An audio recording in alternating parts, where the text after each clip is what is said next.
وہ سامنے تو آیا ہی نہیں، لیکن حضور نے اندر بیٹھے بیٹھے ہی اندر بیٹھے بیٹھے ہی محبوب فرمانے لگے وہ جو آیا ہے نا، کیونکہ حضور تو مالک ہے نا جنت کے۔ میرے امام فرماتے ہیں تجھ سے اور جنت سے کیا مطلب، منکر دور ہو، ہم رسول اللہ کے، جنت رسول اللہ کی۔ حضور اندر بیٹھے ہیں، دیکھا ہی نہیں باہر کون ہے، اور فرمانے لگے وہ جو آیا دروازے پہ اسے بتا دو تو جنتی ہے۔ حضرت ابو موسیٰ اشعری کہتے ہیں دروازہ کھولا تو ابو بکر صدیق تھے۔ یہ دیکھو کن کے نام جنت الاٹ ہوتی ہے، اور بار بار انہی کا قرہ نکل آتا ہے، انہی کے تذکرے ہونے لگتے ہیں، انہی کا ذکر۔ سیدنا صدیق اکبر فرماتے ہیں تھوڑی دیر کے بعد پھر کوئی دروازے پہ آیا، حضور فرمانے لگے اسے اجازت بھی دے دو اور جنت کی بشارت بھی دے دو۔ یہ سیاستہ میں حدیث موجود ہے۔ فرماتے ہیں میں جو گیا دروازہ کھولا تو دروازے پہ فاروق اعظم تھے۔ سیدنا ابو موسیٰ اشعری کہتے ہیں دروازے پہ دستک ہوئی تو میرا پھر نہ دھیان لب ہائے مبارکہ کی طرف ہی تھا، وہ زبان جس کو سب کن کی کنجی کہیں، جس کو سب کن کی کنجی کہے، اس کی نافذ حکومت پہ لاکھوں سلام۔ پھر دروازے پہ دستک ہوئی تو کریم فرمانے لگے دروازہ کھولو اور اس بندے سے کہو تم پر آزمائش بھی آئے گی، پر یہ بتا دو تو ہے جنتی، تمہیں آزمائشیں دیکھنی پڑیں گی، تکلیفیں آئیں گی، فتنے آئیں۔ کہتے ہیں میں دروازے پہ گیا تو سیدنا عثمان غنی موجود۔ میرے دوستو ان لوگوں کے بارے میں کبھی تشکیک کا شکار نہ ہونا، کسی شرارت کرنے والے کی شرارت کے پیچھے نہ چلنا۔ میرے نبی پاک علیہ الصلوۃ والسلام نے تو پہلے خبر دی تھی کہ حضرت عثمان غنی پر فتنے آئیں گے، آزمائشیں آئیں گی، اور صحیح روایت میں موجود ہے خبر دی تھی۔ حضرت عثمان غنی رضی اللہ تعالیٰ عنہ کا تو وہ مقام و مرتبہ ہے، وہ شان ہے کہ ان کی شہادت کی خبر بھی رسول پاک نے دے دی۔ فرمایا یہ شہید ہوگا عثمان، شہادت تک کی خبر۔ حضور کو پیار ہے نا سیدنا عثمان۔ نبی پاک صلی اللہ تعالی علیہ وآلہ وسلم احد پہاڑ پہ گئے تو احد پہاڑ کانپنے لگا۔ کون تھا حضور کے ساتھ؟ حضرت صدیق اکبر تھے، سیدنا فاروق اعظم تھے، اور حضرت عثمان غنی تھے۔ احد پہاڑ کانپنے لگا۔ ویسے ہمارے بزرگ فرماتے ہیں کانپ نہیں رہا تھا، اسے پتہ چلا محبوب آیا تو وجد کر رہا تھا، وہ نہ ذرا وجد کر رہا تھا، سرور میں آ گیا، وہ کانپنے لگا۔ محدثین نے لکھا ہے کانپنے لگا، اس میں حرکت آئی، اور جب وہ حرکت کر رہا تھا، کانپ رہا تھا، وجد کر رہا تھا، تو حضور پتہ کیا فرماتے ہیں احد سے؟ یہ باتیں ہم سنتے ہیں، کبھی ان کا مزہ تو لے کے دیکھو، پھر غور کرو۔ حضور ہیں پہاڑ پہ، حضرت عمر ہیں، سیدنا ابو بکر ہیں، حضرت عثمان ہیں۔ حضور پہاڑ پہ ہیں، پہاڑ کانپا ہے، وجد کیا ہے، حرکت کی ہے۔ حضور پتہ کیا فرماتے ہیں؟ فرماتے ہیں احد ٹھہر جا، تیرے اوپر ایک نبی ہے، ایک صدیق ہے، 2 شہید ہیں۔ اور تو دیکھ تو صحیح، مقام دیکھ، اعزاز دیکھ، احترام دیکھ، تیرے اوپر ایک نبی ہے، ایک صدیق ہے، اور 2 شہید ہیں۔ دنیا میں بڑے شہید ہوئے، پر اس شہید کا مرتبہ بھی جانتے ہو جسے حضور نے شہید کہا؟ ایک تو یہ ہے نا پراپوگنڈے پر لوگ بڑے لوگوں کو شہید کہتے ہیں، اور جنہیں حضور کی زبان اطہر شہید کہے، نبی پاک جنہیں شہید کہے، رسول پاک علیہ السلام نے فرمایا 2 شہید ہیں۔ تو 2 شہید کون تھے؟ ایک حضرت عمر فاروق، ایک حضرت عثمان غنی۔ اور پھر نبی پاک نے میری شہادت کی خبر نہیں دی، حضور نے یہ بھی بتایا ان کا مقام کیا ہوگا، ان کو ملے گا کیا۔ اللہ کے حبیب صلی اللہ تعالی علیہ وسلم فرمانے لگے ایک تو شہادت ہے، اور شہید کو جنتی، اور صحابی ویسے ہی جنتی، اور پھر عشرہ مبشرہ، اور پھر خلفائے راشدین، اور پھر سیدنا عثمان غنی، اور پھر شہادت کا اعزاز۔ یہ ساری نسبتیں تو اپنی جگہ، لیکن رسول کریم صلی اللہ تعالی علیہ وسلم ارشاد فرمانے لگے ہر نبی کا کوئی نہ کوئی رفیق ہوتا ہے، اور فرمایا میرا رفیق عثمان غنی ہے، وہ بھی جنت میں، یہ جنت میں میرے رفیق ہوں گے، میرے ساتھ ہوں گے سیدنا عثمان غنی رضی اللہ تعالیٰ عنہ۔ رسول اللہ صلی اللہ علیہ وسلم نے ان کی عظمتوں کو بیان کیا، ان کا جو حضور کے ساتھ غلامی کا رشتہ ہے، جو نبی پاک علیہ السلام کے ساتھ وفا کا رشتہ ہے، ہر مقام پر، ہر موقع پر جس طرح سیدنا عثمان غنی اپنی خدمات لے کے حاضر ہیں، پیش ہیں، ہر جگہ موجود ہیں، حضور کا ان پر اعتماد ہے. بہت گہری محبت ہونی چاہیے امت کو حضرت عثمان غنی سے، بہت زیادہ وارفتگی اور شوق ہمارے دل میں ہونا چاہیے سیدنا عثمان غنی کا، اور اس قدر احترام سے ہمیں لوگوں کے تذکار اپنی اگلی نسل تک منتقل کرنے چاہیے کہ وہ لوگ ان کی دیکھیں نا. آج سب سے بڑا مسئلہ نوجوان نسل میں کیا ہے؟ جو چیز ہمیں سب سے زیادہ اپنے بچوں میں پیدا کرنے کی ضرورت ہے وہ شرم و حیا ہے، وہ سنجیدگی ہے، وہ معاملہ فہمی ہے، وہ وزاداری ہے، وہ وقار ہے، وہ متانت ہے، سنجیدگی ہے. ہماری آنے والی نسل ان خوبیوں کا شکار ہو جائے تو میں سمجھتا ہوں کہ جو لوگ اپنی آنے والی نسل میں وقار پیدا کرنا چاہیں، سنجیدگی پیدا کرنا چاہیں، ان کے اندر وہ وزاداری لانا چاہیں، شرم و حیا لانا چاہیں، سب سے زیادہ ضروری ہے کہ حضرت عثمان غنی کی سیرت انہیں سکھائیں. یہاں لوگوں کے پاس پیسہ آتا ہے تو پیسہ بڑا بندے کو بااعتماد کر دیتا ہے، تو بہت سارے لوگ پھر وہ بڑی عجیب و غریب معاملات میں نہیں چلے جاتے. اللہ ماشاءاللہ چلے، سب کی بات نہیں کرتا، ڈھیر سارا طبقہ دولت کے نام پر مختلف قسم کی معاذ اللہ عیاشیوں میں لوگ مبتلا ہو جاتے ہیں. حضرت عثمان غنی کو اللہ نے اتنا مال عطا فرمایا لیکن پھر بھی جھکی ہوئی نظریں، پھر بھی پیکرے شرم و حیا، پھر بھی وہ اپنے گھر کے اندر غسل کر رہے ہیں تو پھر بھی تہمت باندھ کے غسل کر رہے ہیں. فرماتے مجھے اپنی آنکھوں سے بھی حیا آتی، میں کوئی ایسا کام نہیں کرنا چاہتا جو حیا کے معنی ہو. ان کے مزاج کے اندر ایسی حیا تھی کہ ان کا کردار حیا بانٹتا تھا. کچھ لوگ ہوتے ہیں نا کہ جو کسی ایک مخصوص چیز کو سخت ناپسند کرتے ہیں. حضرت عثمان غنی رضی اللہ تعالیٰ عنہ انتہائی وزادار، شرم. آج میری سوسائٹی میں زو مانا باتیں پھیلائی گئی، غلط باتیں کی جاتی ہیں، ایسی باتیں، اور ایسے لوگ اس سطح پر اتر کر باتیں کرتے ہیں جن کے منہ سے اچھی بھی نہیں لگتی کہ یار آپ اپنی وزاداری دیکھیں، آپ نے کتنی کمزور بات کری. بچوں کے بیچ بیٹھ کر، دوستوں کے بیچ بیٹھ کر آپ نے اتنی چھوٹی بات کر دی. آپ نے صرف 2 لمحوں کے لیے لوگوں کو ہنسانا تھا لیکن آپ نے حیا کا ہی خیال نہیں رکھا. آپ کے جو من میں آیا آپ نے کہہ دیا. ہر بات کو سنانے کی ہوتی ہے، ہر بات پہ. حضرت علی شیر خدا فرماتے میں نے ایک مخصوص مسئلہ حضور سے پوچھنا تھا لیکن مجھے اتنی حیا آتی تھی میں کئی ہفتے کئی مہینے پوچھ نہیں سکا، حالانکہ بات شریعت کی پوچھنی تھی. فرماتے پھر کوئی شخص آیا، اس نے وہ بات پوچھی تو میرا بھی مسئلہ حل ہو گیا. مزاج میں جب شرم و حیا ہوتی ہے، اور فرمایا جب بندہ بے حیا ہو جائے پھر جو مرضی کرے. پھر تو لوگ باپ کو مذاق کرتے ہیں، پھر تو اپنے بزرگوں کو مذاق کرتے ہیں. لہجوں کا سنجیدہ ہونا، متانت، وزاداری، وقار، ہر جگہ ہر بات نہیں کی جا سکتی. لہذا انسان کو اپنی ہر حیثیت کا خیال ہونا چاہیے. حضرت عثمان غنی کے مزاج کے اندر جو حیا کوٹ کوٹ کے بھری ہوئی تھی.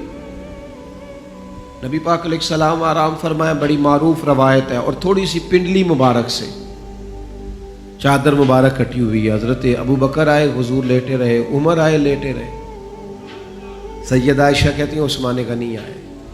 اچھا ایک بات یہاں، حضرت عمر مزاج کے جلالی ہیں، جناب عثمان تو ٹھنڈی طبیعت کے آدمی، لیکن ان کے مزاج کے اندر وہ جو ایک الگ وزاداری ہے، ان کے مزاج کے اندر وہ جو اس معاملے کے اندر بہت زیادہ سنجیدگی ہے. دروازے پہ دست، کوئی کون ہے دروازے پہ؟ حضور میں عثمان غنی. فرمایا ذرا رکو. سیدہ کہتی ہیں حضور اٹھ کے بیٹھے. اللہ کرے آپ سمجھیں یہ حضور کی شفقت ہے غلام کے لیے، یہ محبوب کی. اوے چھوٹے تو خیال رکھتے ہی ہیں بڑوں کی، یہ پسند ہے یہ پسند ہے، لیکن اگر محبوب کریم اتنا کرم کرے، اپنے غلام کی چاہت کا خیال کریں تو پھر بات بھی دیکھیں اور پھر اس غلام کی شان بھی دیکھیں. نبی کریم صلی اللہ تعالی وسلم نے فرمایا ذرا رکو. حضرت عثمان غنی رک گئے، محبوب اٹھے، پہلے اپنی چادر مبارک کو ٹھیک کیا اور پھر حضور نے فرمایا اب آ جاؤ. بات چیت ہوئی، سیدنا عثمان تشریف لے گئے، باقی بھی چلے گئے. تو سیدہ عائشہ صدیقہ کہتی میں نے عرض کی حضور ابو بکر صدیق بھی آئے، فاروق اعظم بھی آئے اور عثمان غنی۔ یا رسول اللہ آپ نے کہا رکو اور رکے، پھر آپ نے اپنی تہمت کو سمیٹا تو کریم نے کیا فرمایا؟ حضور فرمانے لگے عائشہ جس سے فرشتے بھی حیا کریں، اوئے ہوئے، فرمایا جس سے فرشتے بھی حیا کریں میں نہ اس سے حیا کروں۔ فرشتے عثمان غنی سے حیا کرے، فرشتے سیدنا عثمان غنی سے تو فرشتے حیا کرے، حضور حیا کرے، پھر وہ بڑا بے حیا نہیں جو عثمان غنی کا حیا نہ کرے، بڑا بے حیا ہے جو سیدنا عثمان کا حیا نہ کرے۔ حضرت عثمان غنی کے بارے میں حضور نے فرمایا ان سے تو فرشتے بھی حیا کریں۔ حیا کا فروغ ملے گا اگر حضرت عثمان کی زندگی اور سیرت کو عام کی، حیا معاشرے میں عام ہوگی، ہماری اولادیں ان کو پتہ چلے گا کہ خوبصورتی تو حیا میں ہے، خوبصورتی تو نیچی نظروں میں ہے، خوبصورتی تو انسان کی وزاداری میں ہے، خوبصورتی تو تھوڑی باتیں کرنے میں، خوبصورتی تو ایسا لباس پہننے میں ہے جو حیادار ہو، خوبصورتی تو اس میں ہے جس میں انسان زیادہ وزادار لگے، زیادہ حسن اس میں ہے جس میں وہ زیادہ حیادار ہے۔ اللہ مال تو دے ہی دیتا ہے، لیکن وہ کہتا ہے دیا چونکہ میں نے تم سے تمہارا نہیں مانگتا، وَمِمَّا رَزَقْنَاهُمْ يُنْفِقُونَ، جو ہم نے تمہیں دیا وہ تو ہماری راہ میں خرچ کرو نا۔ تو ہمیں سارا کس نے دیا ہے؟ اللہ نے۔ یہ خرچ کرنا کسی نے اگر سیکھنا ہے تو حضرت عثمان سے سیکھے، یعنی دونوں ہاتھوں سے خرچ کرتے۔ حضور نے فرمایا کنواں پسند آ گیا تو کہا ٹھیک ہے، رنگے چمن پسند نہ پھولوں کی بو پسند، ہم کو ہے وہ پسند جسے آئے تو پسند۔ کیوں؟ اس لیے کہ خرچ کرنا جو ہے، ہمارے ہاں لوگ بڑا خرچ کرتے ہیں، کہتے ہیں میں سارا سال ہی تھوڑی تھوڑی کر کے زکوٰۃ دیتا رہتا ہوں، تھوڑا تھوڑی مدد کرتا رہتا ہوں۔ میں نے کہا یہ تھوڑی تھوڑی آپ دوسروں کی مدد نہیں کر رہے، آپ نہیں کر رہے، تاکہ اکٹھے دینے پڑیں گے تو کافی سارے دینے پڑیں گے، مشکل ہوگی، تو آپ اپنی مدد کر رہے ہیں۔ خرچ کرنا ہے لوگوں نے، لیکن کیا بتائیں آپ کو کس قدر زیادہ مشکل میں لوگ آ جاتے ہیں جب رب ہمیں دیتا ہے بے حساب دیتا ہے، اور جب ہم خرچ کرنے پہ آتے ہیں اتنا حساب، اتنی تیاری، اتنا غور۔ یہ ہمیں حضرت عثمان نے سکھایا کہ جب دیا اللہ نے ہے تو اس کے راستے میں بے دریغ ہی دینا۔ اور تیسری بات، حضرت عثمان غنی کو کئی دفعہ حضور نے جنت کی بشارت دی، لیکن وہ بڑا ڈرتے تھے اپنے رب کریم سے۔ ہمیشہ جو بڑا ہوتا ہے نا اس کی ذمہ داریاں بڑی ہوتی ہیں، جو بڑا ہوتا ہے یاد رکھنا اس میں احساس بھی بڑا ہوتا ہے، بڑا احساس ہوتا ہے اس میں۔ پہلے انسان اپنا خیال رکھتا ہے، اگر اللہ اسے 5 بچے دے دے تو پھر اس کا احساس بڑا ہو جاتا ہے، پھر اس نے کئیوں کا خیال رکھنا ہے، کئی چیزوں کا۔ اچھا پھر میں نے دیکھا کہ دادا جی ابا جی یہ کہہ رہے تھے بچوں کی شادی کر لوں پھر میں آزاد ہوں، لیکن وہ 5 بچے تھے، اب ان کے 3 بچے، اب احساس اور بڑا ہو گیا۔ اب بات آگے، جیسے جیسے بندہ بڑا ہوتا جاتا ہے اس کا احساس بھی، وہ ایک کے بارے میں سوچتا ہے کہ اس کو ضرورت ہو، اس کا کیا کرنا ہے اس کا۔ اسی طرح جو اللہ کے نیک بندے ہوتے ہیں جیسے جیسے ان پر فضل بڑھتا ہے نا ویسے ویسے ان کا احساس بڑھتا ہے، خوف بڑھتا ہے۔ انما یخشی اللہ من عبادہ العلماء، جو عالم ہوتے ہیں وہ رب سے ڈرتے ہیں، اللہ کے بندوں میں سے جو جتنا جانتے ہیں وہ اتنا اللہ سے۔ قبر پہ کھڑے تھے حضرت عثمان غنی، ایک قبر پہ کھڑے تھے، اتنا روئے کہ داڑھی آنسوؤں سے بھر گئی۔ بڑے لوگوں کے احساس بڑھے، بڑے لوگوں کی ذمہ داریاں بڑھی، بڑے لوگوں کی باتیں بڑھی، رو پڑے، داڑھی آنسوؤں سے بھر گئی۔ حضرت عثمان غنی سے کہا گیا جناب اتنا روتے ہیں آپ کو تو حضور نے 3 دفعہ جنت کی بشارت دی۔ تو سیدنا عثمان غنی فرمانے لگے جس کریم نے 3 دفعہ مجھے جنتی کہا ہے نا، اسی کریم محبوب نے فرمایا ہے قبر آخرت کی منزلوں میں سے پہلی منزل ہے، جو یہاں پریشان ہوا کہیں آگے بھی نہ ہو جائے۔ تو احساس ان کی زندگی میں، ان سے 3 باتیں سیکھ لیں، شرم و حیا سیکھیں، اللہ کے راستے میں خرچ کرنا سیکھیں، ان سے خوف خدا سیکھیں۔